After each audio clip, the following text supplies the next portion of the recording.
जिस संबंध में आदिवासी बहुजन अधिकार कल्याण संघ के प्रदेश सचिव कमलेश धापोड़कर ने मुख्यमंत्री से शिकायत की है। उन्होंने बताया कि 10 वर्ष से जबलपुर जिले में पदस्थ होने जिला आयुष अधिकारी डॉक्टर अर्चना मारावी ने शासन द्वारा प्रदत्त राशि का दुरुपयोग किया है।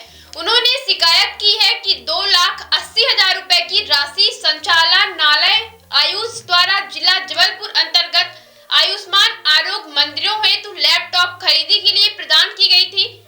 डॉक्टर अर्चना मारावी द्वारा भंडार क्रय नियम का पालन न करते हुए जिला पंचायत सीईओ की अध्यक्षता में गठित समिति को भी भ्रामक जानकारी देते हुए एवं गुमराह करते हुए स्वयं ही जाम पोर्टल पर एल्बम निकालकर एवं समस्त क्रय संबंधी कार्य स्वयं ही संपादित कर समिति के सदस्यों द्वारा हस्ताक्षर कराकर उन्हें फंसाते हुए भ्रष्टाचार कर अधिक राशि व्यय कर लैपटॉप की खरीदी की एवं अपना कमीशन डॉक्टर अर्चना मारावी एवं प्रवीण यादव उक्त व्यक्ति की सहायता से प्राप्त किया।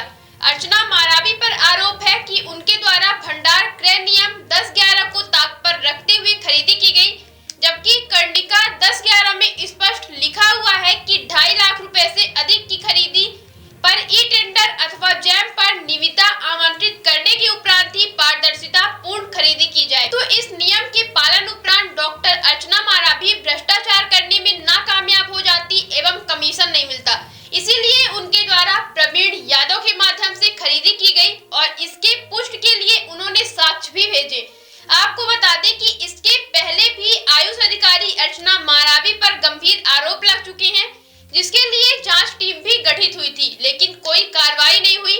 आइए सुनते हैं की गई शिकायत को लेकर शिकायतकर्ता और अधिकारियों का क्या कहना है। मैम, आयुष अधिकारी अर्चना मारावी पर आरोप है कि चतुर्थ श्रेणी वेतनमान का निराकरण करने कर्मचारियों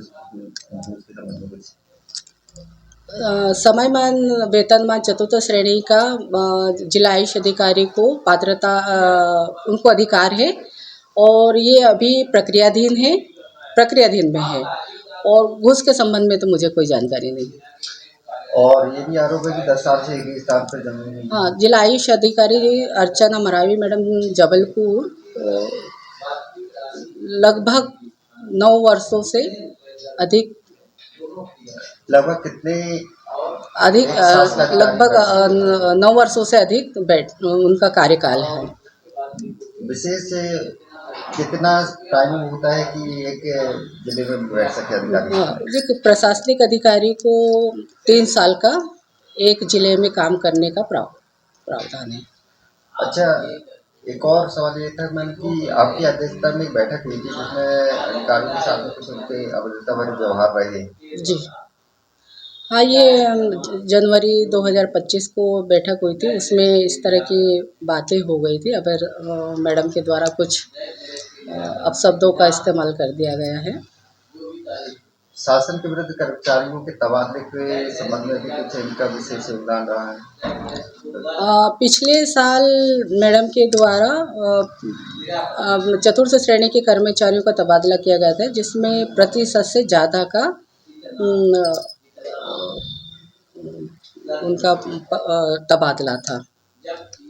अच्छा, ये भी जानकारी है कि ये कर्मचारियों को डराने धमकाने का काम करती है और यदि कोई कर्मचारी इनसे किसी बात की शिकायत या अधिकारियों से करते हैं तो उन्हें जांच का आदेश देती हैं या उनके साथ कुछ है।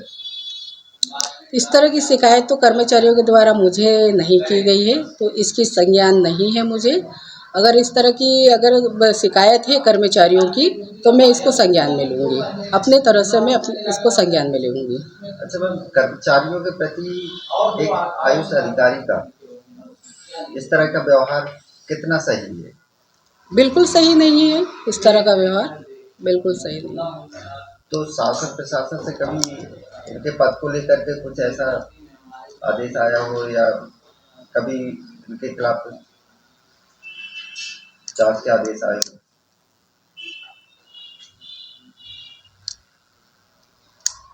अभी ये प्रक्रियाधीन में है। हाँ सर। जबलपुर जिले में पदस्थ जिला आयुष अधिकारी डॉक्टर अर्चना मारावी अपनी अनियमितताओं, अपनी तानाशाही और अपनी बर्बरता के लिए पूरी तरीके से कुख्यात हो चुकी हैं। इनके द्वारा न केवल अपने अधीनस्थ आयुष चिकित्सकों के साथ अभद्रता की जाती है, उनसे कंप्यूटर ऑपरेटर तक का काम लिया जाता है। उनके जायज़ प्रकरणों का अनावश्यक रूप से निराकरण करने के बजाय लंबित रखा जाता है और बिना इस कार्यालय में लेन देन के कोई काम नहीं होते हैं।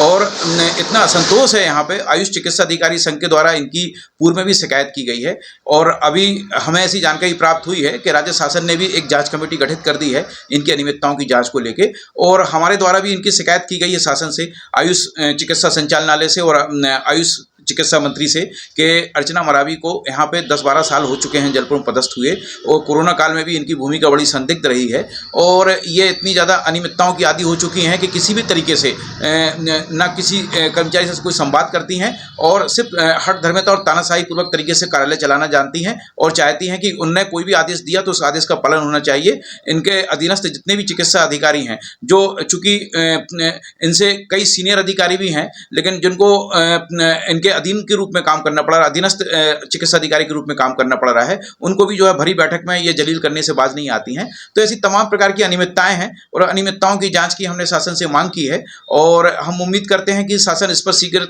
निर्णय लेगा और इस तरीके के तानाशाह अधिकारी को दंडित करने का काम करेगा।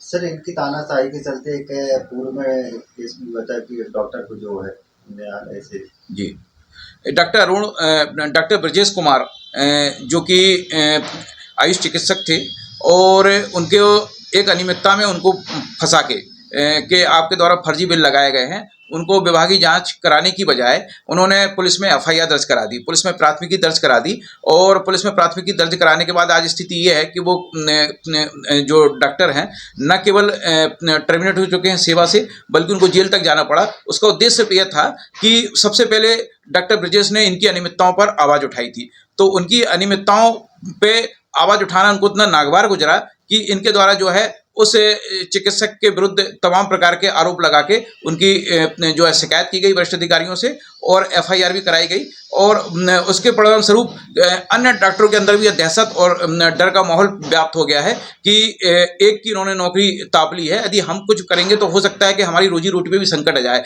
यही कारण है कि अर्चना मरावी की अनियमितताओं के विरुद्ध कोई भी खुल के मुंह खोलने को तैयार नहीं है और ये पूरी तरीके से जो है अपनी बैटिंग और बॉलिंग कर रही हैं, एक तरफा मैच खेल रही हैं और शासन के जो है और टैक्स के पैसों को चूना लगाने का काम कर रही हैं। क्योंकि एक आयुष अधिकारी का कम से कम 3 वर्ष का कार्यकाल होना चाहिए और 10-12 साल से यहाँ पर इस सीट को जमी हुई है। इसी संबंध में तो हमने शासन को लिखा है, शासन इस बारे में आवश्यक कार्रवाई करेगा, हमें उम्मीद है निर्णय लेगा और कम से कम इनको जब तक इस सीट पे रहेंगी तो इनकी निष्पक्ष जांच नहीं हो सकती है, इस सीट से हटा के ही इनकी निष्पक्ष जांच हो सकती है। जी सर, आयुष अधिकारी जो अर्चना मैम जी के बारे में काफ़ी कुछ सुनने मिल रहा है कि कर्मचारियों के प्रति उनका अभद्रता युक्त व्यवहार और हीनता की भावना से जो देख रहे हैं। जी जी, इस पर क्या राय है? ये अभी आपको जो न्यूज़ लगी है वो सही है और चूँकि अभी कुछ दिन पहले की घटना है, ये जनवरी में 3 जनवरी 2025 की घटना है। मैडम मीटिंग करी थी, उसमें अध्यक्षता अपनी संभागीय आयुष अधिकारी डॉक्टर बिंदी ध्रुव भी मैडम भी थी। जिस हिसाब से पूरे महिला और पूरे चिकित्सक के सामने मैडम का अभद्रता थी, गाली गलौज था, वो काफ़ी दुर्भाग्यपूर्ण था एक तरह से देखा जाए तो। और हम सभी चिकित्सक को एक मतलब कहना चाहिए कि अच्छा नहीं लगा, उस पर मैडम को इस टाइप की भाषा यूज़ नहीं करना चाहिए था। अच्छा, ऐसा क्या है कि कर्मचारी जो है उनका विरोध खुल करके नहीं कर पा रहे हैं? मैडम का काफ़ी क्या है कि मैडम को लगभग 10 साल हो गए हैं, है ना, 10 साल हो गए हैं, तो मैडम कहीं ना कहीं अपनी पावर का इस्तेमाल कर रही है और छोटे छोटे कर्मचारी हैं या फिर 4th क्लास हो या 3rd क्लास हो या चिकित्सा अधिकारी क्यों ना हो, उनको हमेशा मीटिंग में ये कहा जाता है कि मैं ट्रांसफ़र करवा दूंगी तुम्हारा, और करती भी है, करवाती भी आई हैं। और साथ में ACR जो कि अपना उसी से अपना प्रमोशन भी होता है, उसी से हमारा समयमान वेतनमान लगता है। तो इस डर से अधिकारी और कर्मचारी खुल के अपना विरोध प्रदर्शन नहीं कर पाते, इसलिए वो चुपचाप अपना हर चीज़ को सहन करते जाते हैं। हालांकि प्रशासनिक पद में 3 साल का ही ऐसा 3 साल कर रहने का होता है, लेकिन मैडम को काफ़ी 10 साल हो गए हैं, तो मैडम अपनी मनमानी पे उतारू पे आ गई हैं और सारे अधिकारी और कर्मचारी नाखुश हैं उनसे। अपना नाम मैं डॉक्टर सत्येंद्र व्यवहार, राजपत्रित आयुष चिकित्सा अधिकारी संघ का जिलाध्यक्ष भी। स्मार्ट बनो, सोलर स्मार्ट चुनो। प्रधानमंत्री सूर्य घर योजना 78,000 की सब्सिडी के साथ राजकिरण इंटरप्राइजेस से सोलर अपनाओ, बिजली के बिल की परेशानी से निजात पाओ। राजकिरण इंटरप्राइजेस, हमारा पता है जॉन टॉवर, कॉलेज चौराहा, रीवा। हमसे संपर्क करें 62 60 23 65 07 88 39 74 77 11 88 27 57 71 00।